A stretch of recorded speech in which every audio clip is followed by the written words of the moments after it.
Cena no deserto Mojave, na Califórnia, há 5 anos. We all go through life accepting what textbooks told us about the universe. But what happens when questions are raised about many of our fundamental beliefs? A mystery that cannot be explained. An enigma that defies reason. A surprising and unexpected answer. To encounter such a mystery firsthand may change your life forever. Face to face with the greatest riddles of the ages, the world's most profound mysteries reach out and touch your life in ways you never imagined possible. Encounters with the unexplained. The one technological certainty of the beginning of this new millennium is that today human beings of the planet Earth are a space-traveling species. And whatever doubt there may have been was erased in July of 1969 when the Eagle lander settled into the primordial dust on the surface of the moon. Incredibly, just a few months prior to this epic event, a unique film debuted, 2001: A Space Odyssey. A film which captured the imagination of the world with a prophetic vision of a hopeful future. But here we are. It is 2001. But there are no daily space shuttles to and from the moon. No grand wheeling space stations in low Earth orbit. And no colonies on Mars. After the spectacular success of landing a man on the moon, Mars seemed like the next logical step. It is, after all, our nearest planetary neighbor. And long before Neil Armstrong stepped off the ladder of the Eagle onto the surface of the moon, Earth scientists had been struggling to solve the riddle of the red planet. Even with an expanding space program, all of our best efforts met with failure after failure. On October of 1960, the Russians launched 2 spacecraft, neither of which even reached Earth orbit. They tried again in 1962. This time, the craft reached orbit, but died there. In November of the same year, the Soviets actually got Mars 1 on its way and proudly announced it would reach Mars in June of 1963. If in fact it made it, no one will ever know. 10 weeks before it was scheduled to arrive, the Soviets lost all contact. After the problems the Russians had getting their probes to Mars, American scientists started to joke among themselves about some great galactic ghoul that was preventing our missions from getting there too. But in November of 1964, the U.S. launched the Mariner spacecraft. But as it approached Mars, Mariner 3's camera shroud failed to open, making the camera useless. The Soviets, seemingly unwilling to give up, launched another probe of their own in November of '64, called Zond 2. It also disappeared into the void of space. After 5 years and 6 tries, Earth scientists were no closer to Mars than their best telescopes. Missions to Mars were in fact meeting with an unusually high failure rate. Then in July of 1965, Mariner 4 finally brought success by completing the first flyby within 6,000 miles of Mars. Mariner 4 returned 22 primitive television images of the red planet back to Earth. Had we at last outwitted the galactic ghoul? Apparently not. When the Soviets then attempted to actually land a probe on Mars, something astonishing happened. Everything on the Mars probe seemed to be working just fine, and then it suddenly shut off. Could there was something out there interfering with Earth's effort to reach Mars? Was Mars just too difficult for our technology? Or was it all just an incredible chain of coincidences? Completely overshadowed by the spectacular feat of landing a man on the moon, 1969 also saw 2 significant successes in the race to Mars. Mariner 6 and Mariner 7 both completed flybys returning over 200 images of the planet's surface. And in 1971, NASA successfully put Mariner 9 in orbit around Mars. The great galactic ghoul, it seems, had been defeated. Or had it? The Soviets, still trying to regain leadership in the space race, announced they were going to land on Mars. In 1971, they launched Mars 2 and Mars 3. Each of these probes carried a rover, a small remote-controlled vehicle designed to be deployed on the Martian surface after landing. Mars 2 flew into the teeth of a horrendous Martian dust storm and crashed. But Mars 3 landed and deployed its rover. The Russians can forever say they sent the first pictures back from the surface of Mars. But it was a short-lived triumph. Within 2 minutes, the rover transmitter went dead. The galactic ghoul was back in business. And in just a little over a decade, it would make itself felt with a vengeance. But in 1976, the American Viking program met with spectacular success. The probes, both on the surface and in orbit, began sending volumes of photographs back to Earth, including these haunting images. Is it possible this was something we weren't supposed to see? Encouraged by the success of the Viking probe, the Soviet Union, with international cooperation, launched a set of satellites in 1988. Phobos 1 never even made it to the planet. At some point along the journey, it just simply vanished. The 1988 Soviet probe of Phobos 2, the probe that was sent up to look at one of the moons of Mars, apparently encountered something very strange, of which the Soviets had a picture that did surface in the United States. It started to transmit some pictures of a large elliptical shadow, and then it too shut off, never to be heard from again.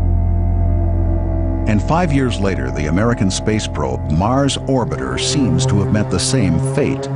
But what exactly did happen here? On March 26th, Phobos 2 sent back images that showed a long elliptical shadow. These images, so far as the international team knew, were the last images sent by Phobos 2.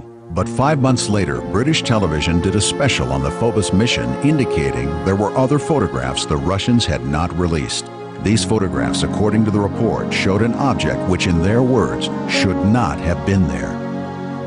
Many researchers now believe the loss of so many Mars probes cannot be an accident. Could it be there has been a deliberate attack by someone or something near Mars that for whatever reason does not want to be photographed? Has this bizarre string of space disasters occurred because we caught a glimpse of something that we were not supposed to see? Did the Viking space probe present us with a mystery that is unsolvable? Perhaps there is something in those photographs that will help us solve the Martian puzzle. Could it be that there are structures on Mars that are not the work of natural forces? Is the government and its agencies telling us everything we need to know, or that we have a right to know? And why is NASA calling its latest probe 2001 a Mars Odyssey? Up until 1976, surface features of Mars had largely been the subject of conjecture. Some astronomers late in the 19th century supposed Mars was crisscrossed by a series of straight lines they called canals. And even as late as the mid-1950s, serious investigators manned telescopes in hopes of identifying large patches of green, seen and even photographed on the planet's surface. Alas, nothing of the sort could be confirmed. But in 1976, when the unmanned Viking space probe began sending back hundreds of images of the Mars surface, it appeared that at last the Martian mystery would be solved. Unexpectedly, the exact opposite was true. When the photographs from orbit being transmitted back to Earth began to be analyzed, this surface feature in an area of the planet designated Cydonia suddenly caught the attention of people the world over. Their original reaction was that it was a trick of chance sunlighting. Mars is certainly not capable of supporting life as we know it, intelligent life as we know it. So the idea of this being a creation of intelligence was not even considered by NASA. Although when they first spotted the image, they labeled that frame head. Fortunately, that wasn't the end of the matter. Richard C. Hoagland, a former science advisor to both NBC and CBS, and consultant to NASA and the Goddard Space Flight Center, among many other achievements, took a personal interest in the enigmatic object. During that process, Viking introduced us to the real Mars in the summer of '76. As the photographs came back from Mars and into the computers at JPL, and then to those of us gathered in JPL's auditorium to witness the first landing of an unmanned spacecraft on the planet Mars. One of those photographs showed a mile-long, 1,500-foot-high mesa, shaped like a humanoid face. It simply did not belong. It cried out for explanation, if only for reassurance that it did not belong on Mars. Two image analysis experts, Vincent DiPietro and Gregory Molinar, also found the Cydonia photograph captivating. They undertook the colossal task of discovering what the strange picture really showed. At first, they just enlarged the photo and considered there was nothing there at all. So Vincent DiPietro and I designed a computer program to enhance the image in much more detail than NASA had done. Even though their new program resulted in images as convincing as these, NASA apparently continued to insist that the image was nothing more than a trick of lighting. NASA also said that Viking had photographed the same area from a different angle a few hours later, and that there was no face visible in the second photograph. Then we went through the archives to see if there was any other satellite passes over that same area. NASA said there wasn't at first, and we looked through their archives and found one. And there, just as before, there was a face with a higher sun angle, showing more detail than before, even to the amount of showing teeth in the mouth and pupils in the eyes. We were very impressed. Now there were two photographs of the head. Was this proof that the image was constructed by intelligent beings? Does this second photograph, long officially denied by NASA, finally solve the mystery? Or is it only the beginning of an even larger puzzle? A puzzle that has one of its most important pieces found here on Earth.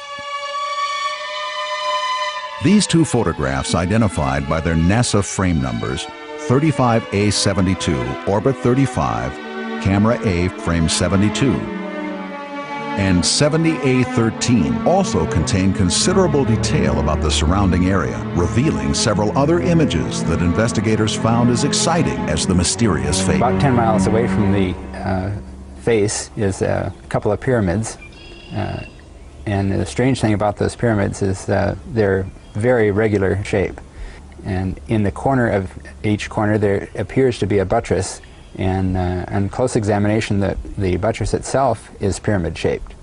This would be really remarkable for this to be a natural formation. The pyramid is now called the D&M Pyramid after its discoverers DiPietro and Molinar. Could it be that we were actually beginning to see genuine scientific proof that an intelligent race of beings actually lived on the planet Mars? Since the time of that discovery, science advisor and investigator Richard Hoagland has worked tirelessly to discover the whole truth about the mysterious Cydonia region. A member of our team at that time, Dr. Mark Carlotto, decided to use a three-dimensional modeling technique to image the face in 3D. This proved, once and for all, that in fact this was a 1,500-foot-high, mile-long sculpture of a humanoid face. But isn't it still possible that all of these intriguing shapes are really nothing more than accidents of nature? That the researchers are simply letting their imaginations run away with them? Perhaps. Nevertheless, many intriguing questions are raised by the odd similarity between the image from the planet Mars and this ancient structure here on Earth. The most fascinating question being, does this image on the surface of another planet provide important clues to the origins of ancient structures, if not ancient civilizations, on our world? Richard Hoagland's research team may have uncovered proof that one of our oldest relics was not built at the time nor by the people to whom it is routinely attributed. As I began consulting various references and looking into books and talking with colleagues about the various aspects of the project, such as a sketch done by Jim Shannon, one of our early artists, we began to realize that anthropologically there was something profound about this structure. Could the resemblance between the face at Cydonia and the Sphinx at Giza be just a mere coincidence? If not, does it prove once and for all that these great monuments on Earth were in fact built by men with a knowledge of its much larger cousin on the planet Mars? And if so, how? Did the Egyptians, in fact, as we know them, create this effigy, the Great Sphinx of Egypt? A detailed 1991 survey by a team of eminent geologists and geophysicists headed by Dr. Robert Schoch of Boston University has now determined that the Great Sphinx was built around 5000 BC, rather than 2500 BC as previously thought. Dr. Schock contends that the Sphinx actually suffered water damage from fierce flooding in the area more than 2,500 years before the first Egyptian kingdom came into existence. That is, the Sphinx appears to be much, much more heavily weathered than we have any right to expect from only, quote, 5,000 years of desert weathering. The kind of weathering we see on the Sphinx is best explained by the action of running water. You need rain to get that degree of erosion, 12 feet of it in some places, and it hasn't rained like that in Egypt for perhaps 10 to maybe 15 or 20,000 years. Now that raises a wonderful problem, because this means that we are looking, probably, at a monumental work of art, created at a time when nobody else on planet Earth was capable of doing anything like that. There's no other contemporary civilization to pin it on. So, who did it? Could it be that both of these ancient sculptures share a common heritage? That the Sphinx was built by literal descendants of those who created the amazing face on Mars long ago? Who or what is the face intended to represent? Has NASA stepped up efforts to re-photograph the Cydonia Plain? Or has the galactic ghoul taken over once again? The year 2001 was supposed to be the year of great discovery. Has technology kept pace with the dream? $1 billion was poured into a satellite called the Mars Observer. Will it give us the answers? It's been over 30 years since the United States accomplished the outstanding feat of landing a man on the moon. But for some as yet unknown reason, American manned space exploration has been all but junked. Instead of returning to the moon and building bases or going on to Mars to find what's there, we're confined to low Earth orbit, operating essentially a trucking company called the Shuttle, while an entire solar system beckons. How could the futurists have been so wrong? In the same 30 years, technology has taken us from this to this. Communication technology has done away with the tether, while computers have opened up undreamed of possibilities, putting computer power at virtually everyone's fingertips. But today's space program uses essentially the same technology developed for the Apollo program 30 years ago. NASA's Cydonia discovery in '76, and its now obvious 20-year suppression, had a profound, if negative, influence on the direction, if not the pace, of the entire space program. To those behind the program, the presence of a human face on the surface of a nearby planet immediately seemed to imply the chilling scene of alien intervention. Could that be the answer? Was the development of space technology deliberately impeded for fear of the discovery of alien artifacts? Or had someone already decided the artifact had been found and they were simply implementing policy?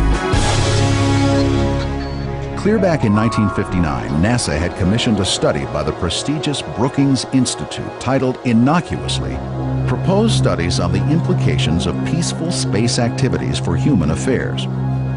Given all the activities surrounding the sudden appearance of dozens of UFO sightings over the preceding 10 years, it is perhaps not too surprising that this study included a remarkable section for the Times entitled Implications of a Discovery of Extraterrestrial Life. In this section of the 264-page document, Brookings experts advise NASA that, quote, cosmologists and astronomers think it quite likely that there is intelligent life in many solar systems, and astonishingly concluded that, quote, artifacts left at some point in time by these life forms might possibly be discovered through our own space activities on the Moon, Mars, or Venus.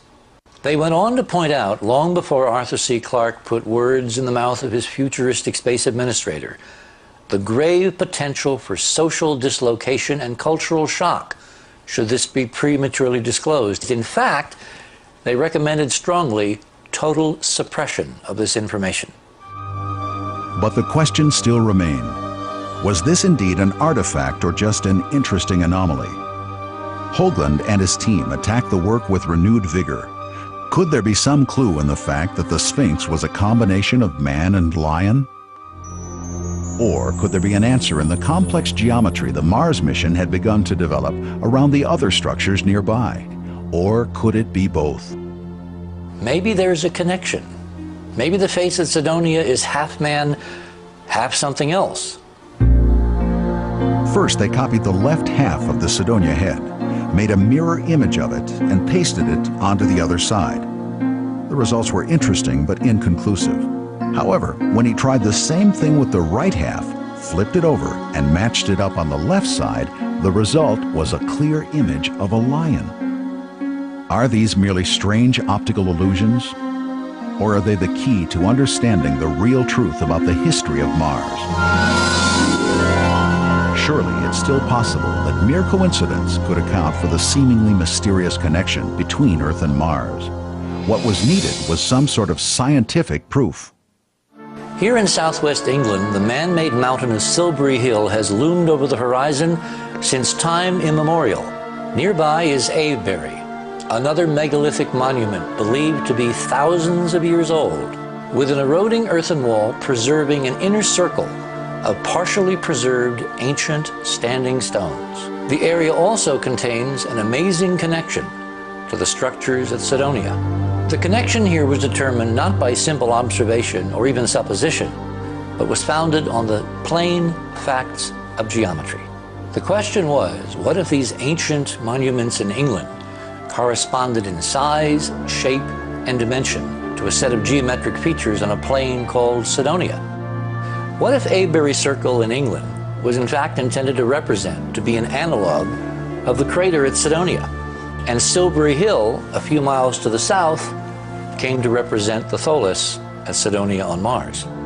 The angles and positions of these ancient features, including where the cliff would be, where the tetrahedral pyramid seems to lie, and this specific angle interconnecting them both, the infamous 19.5, all seem to match, including the very size of Silbury Hill in terms of its exterior moat with reference to the Tholus. It was at this point that we began to worry less about the ultimate reality of the face on Mars and more about the meaning and the message of Cydonia. But could there be more to this message than even Hoagland and his team imagined? More than just a scientific message? Could it be that the pyramids of Egypt and the pyramids of Cydonia, potentially stemming from a common heritage, share a common biblical tribute to the creator of the universe? We use typology, which is the study of symbols and their meaning in biblical scripture, to understand what's on the surface of Mars and Cydonia.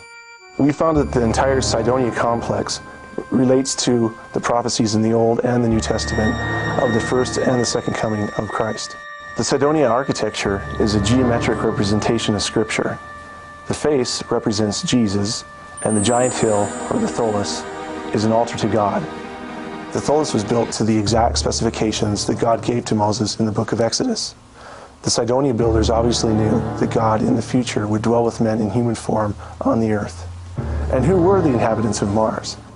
Our studies have shown that it was a civilization of pre-rebellion angels who lived on Mars before the creation of human beings on the earth. This civilization used their monuments to give glory to God, their creator. The builders of the monuments, who once followed God, their creator, were destroyed for the rebellion against him.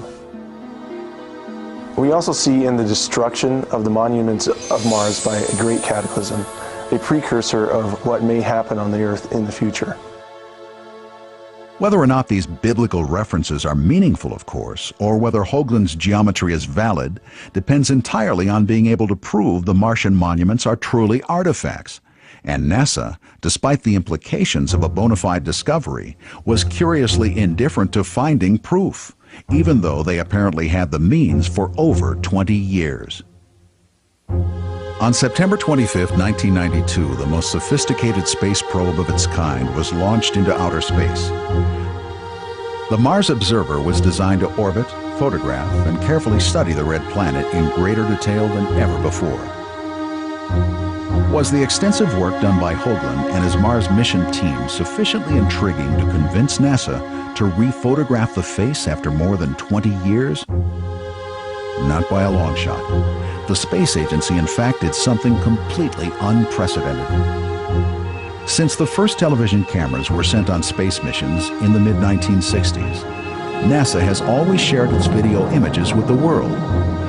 But just before the launch of the Mars Observer, NASA announced that for the first time ever, it would not allow any images to be broadcast live on television. Why? Why would the National Space Agency suddenly change a policy that had stood for nearly 40 years? Could it be that there was more at work here than the fabled galactic ghoul? Had NASA violated one of its oldest and most rigid protocols?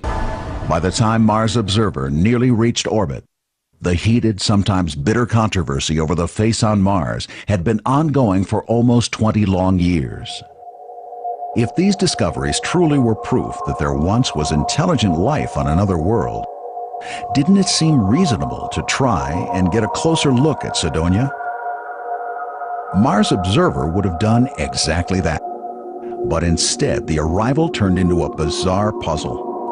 On August 22nd, it was announced that the Mars Observer had disappeared 14 hours earlier. According to the official announcement, contact had been lost at 6 p.m. Pacific time the previous evening. For some inexplicable reason, NASA had postponed the announcement for 14 hours. The timing of the announcement was odd enough, but things just got stranger and stranger. For the first time in NASA's history, its technicians had deliberately instructed the spacecraft to turn the telemetry off. So when the accident occurred, there was literally no downlink back to ground control, so the engineers could ever reconstruct what exactly occurred. There are those who believe that whoever or whatever it is that doesn't want us to get a closer look at the red planet is not in outer space, but here on Earth. The Mars Observer mission may have been doomed before it even left the ground. Hurricane Andrew hit the coast of Florida just about the time the Mars Observer was being prepared for launch. Even though it had been prepared for such an onslaught, technicians checked the probe to make sure that it had not been damaged by the storm.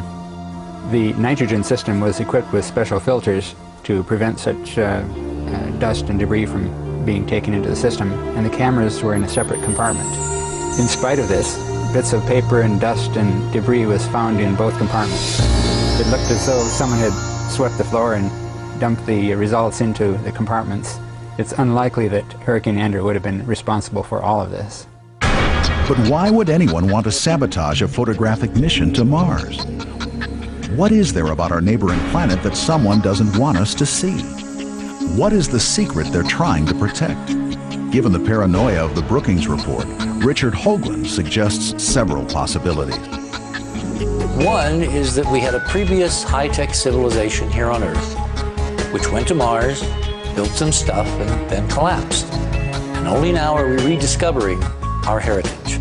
A second hypothesis is that someone else, someone from far away, hundreds or even thousands of light years from the solar system, came to this system, came to Mars, built a civilization, and left an artifact in the form of a proto-human being, so that we would know, thousands of years down the line, that they, in fact, had touched us here on Earth. Someday we may discover that, in fact, we are the Martians.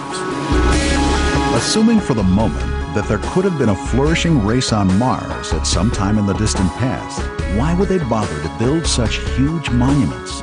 Cydonia was probably constructed to communicate something very fundamental.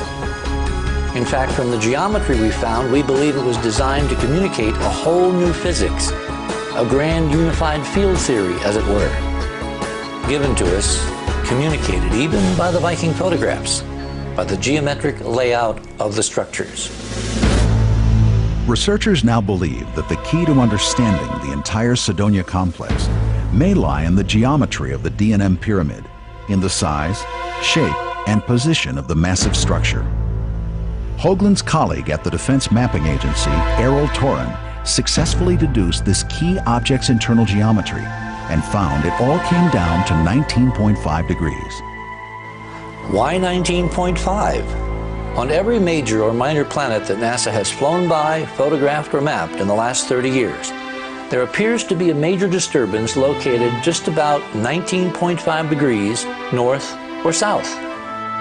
The Great Red Spot on the planet Jupiter has been viewed as essentially a giant cyclone, primarily presumed to be an atmospheric storm larger than the entire planet Earth that continues to churn for over 300 years of observation at 19.5 degrees south.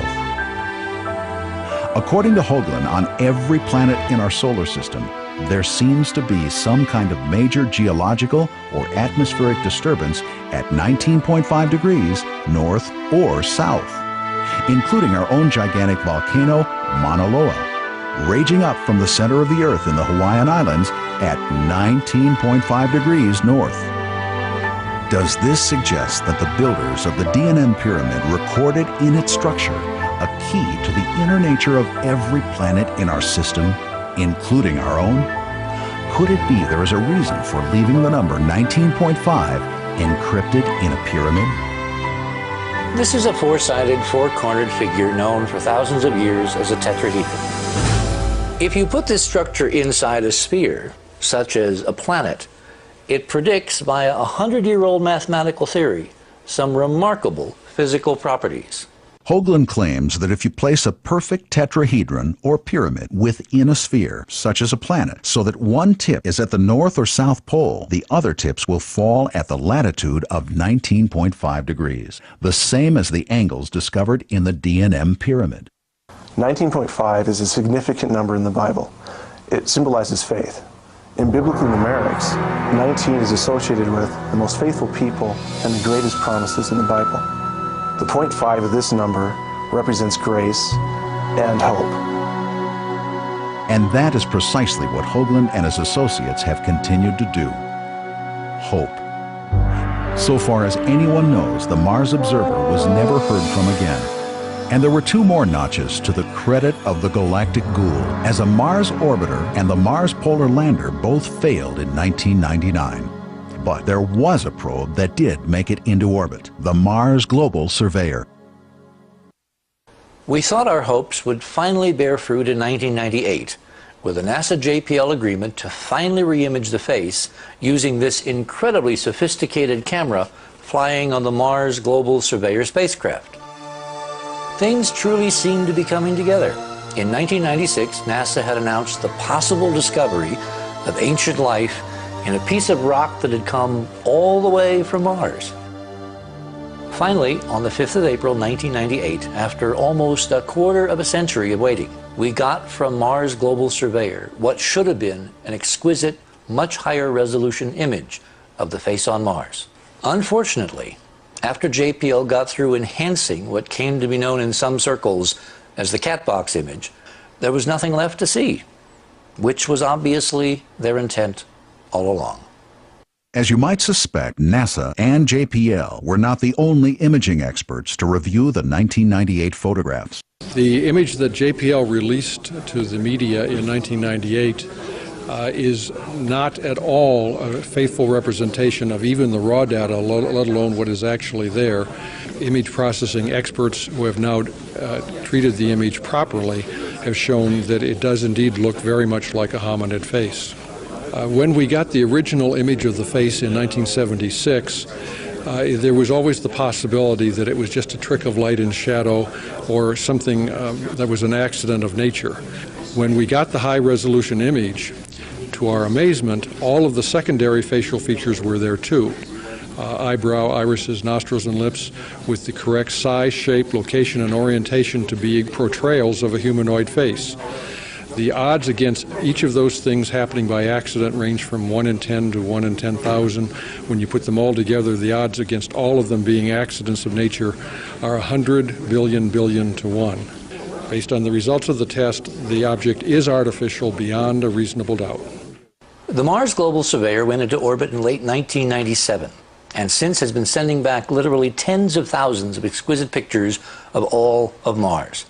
But Malin Scientific and Dr. Malin himself, who have the chief contract for the camera, have actually only been releasing these pictures in dribs and drabs, spaced out over several months and even years.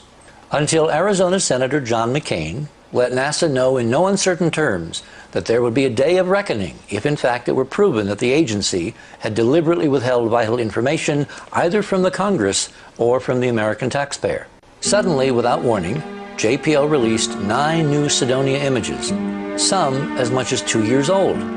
Eventually, 60,000 new images of Mars were dramatically released, and on those, some breathtaking discoveries have now begun to quietly unfold. For instance, perched on a mile-high cliff in the Martian equivalent of the Grand Canyon, Valles Marineris, there is something which gives the impression of being the equivalent of a Martian flying saucer. As you can see, this is a distinct oval. In fact, it's a convex oval with the sun coming from this direction, the shadowed side here, a fluted rim hanging several hundred feet over this very steep vertical cliff a mile above the valley floor. If you look at the image on the right, you can actually see that in addition to it being oval, it has a pointed front. And on the front, there are windows. In the back, with very interesting symmetry configuration, there appear to be the engines.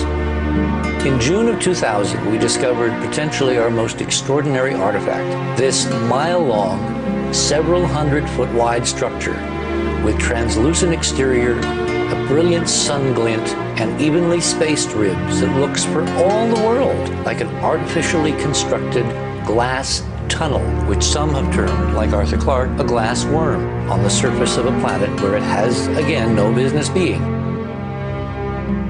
We have over a mile-long, curvilinear, convex structure with these extraordinary ribs that appear to be some kind of structural support. And right in the middle, there's a brilliant sun glint and a darker shadow, indicating in the model that this is a constructed object, that maybe it's a transportation tube. And this little thing, which actually is several hundred feet wide on the scale of the photograph, is perhaps a car, trapped in the middle of the tube when whatever disaster hit Mars and broke the tube at this point hit the planet. It's sometimes hard to gauge what's going on Mars from a two-dimensional photograph, so what we did was go to one of our Enterprise mission colleagues, Chris Joseph, and ask him to submit this image to a shape from shading algorithm. What that allows us to do is to recreate a three-dimensional construction of the two-dimensional form. And what we clearly see is an undulating glass-like tunnel with a sharp break at the position of the car, continuing on down the valley, as one would expect of a greatly eroded ancient artificial structure on the planet Mars. Because this is such a controversial discovery, what we did was what you do in any science, go to another opinion. So we got Kinthea and Fred Torres to generate a moving animated diagram of the same structure using the same shape from shading algorithm. And what you see here is a pan around this little valley and then the tube. And if you look carefully over here, you can see that there's a definite 3D structure to this object with regular spaced ribbing high above the valley floor. Whatever these are, they are not sand dunes. They appear to be structural components of a tube.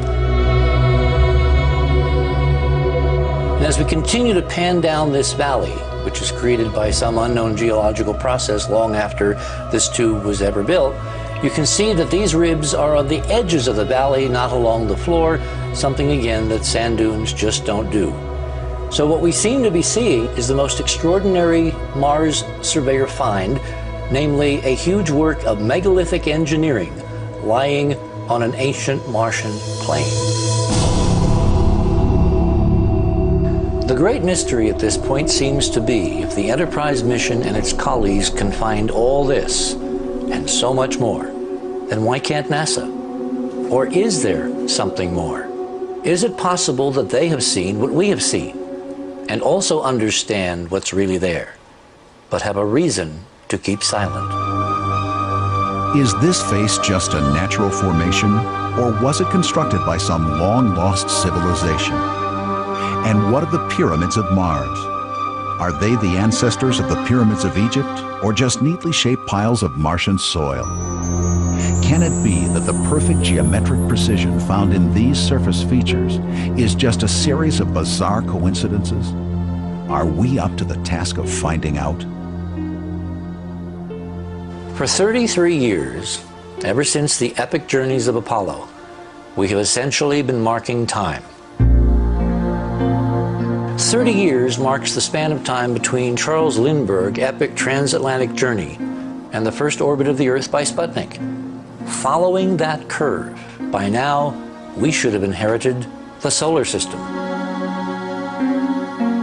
Is it possible that the controversy of the past 2 decades was contrived, just as Brookings suggested, to prepare us for the impact of knowledge beyond our current understanding? If the remarkable achievements of the Mars Global Surveyor bring about a renewed interest in the marvels of the cosmos in which we live, will future generations look back on 2001 as we looked forward to it, as the year of discovery?